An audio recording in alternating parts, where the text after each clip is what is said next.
Hello friends, আমি চৈতি তোমাদের সাথে আরও একটি নতুন ব্লগ ভিডিও শেয়ার করছি। আমি সকাল সকাল উঠে চলে গেছিলাম প্র্যাকটিসে। এবার তোমরা ভাববে আমি ইস্ট বেঙ্গলের জার্সি কেন পরে আছি। আগের দিন বললাম আমি মোহনবাগানের জার্সি পরে আছি। আমি ইস্ট বেঙ্গলের হয়ে গত বছর পার্টিসিপেট করেছিলাম, ওই জন্য। প্র্যাকটিস থেকে এসে একটু শুয়েছিলাম, তার মধ্যেই দেখি পার্সেলওয়ালা দাদা ফোন করে বলল তোমার একটা পার্সেল আছে। তো আমি একটা জিনিস অর্ডার করেছিলাম, তো চলো দেখি এটার মধ্যে কী আছে। এই যে পার্সেলটা নিয়ে বসে পড়েছি, পার্সেলটা খুলবো। আমারও ঠিক মনে পড়ছিল না যে আমি কি অর্ডার দিয়েছি।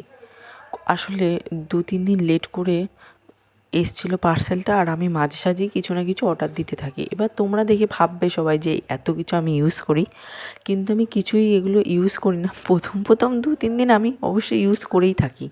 আর এটা ছিল কাস্তুরি হলুদ, কেয়া শেটের। এই হলুদটা মুখে ইউজ করার জন্য, এই হলুদটা আমি মুখে ইউজ করেছিলাম। এটা ওপেন করার পরেই আমি মুখে ইউজ করে নিয়েছিলাম সেই দিনই। এবার ইউজ করার পর আমার মুখে কিছুক্ষণ পর জ্বলছে।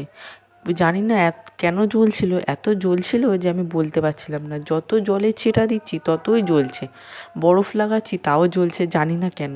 পার্সেল খোলার পর কিছুক্ষণের মধ্যেই দেখছি এত জোরে বৃষ্টি পড়ছে যে কিছু বলারই নেই। যাই হোক, আজকের ব্লগ এইটুকু।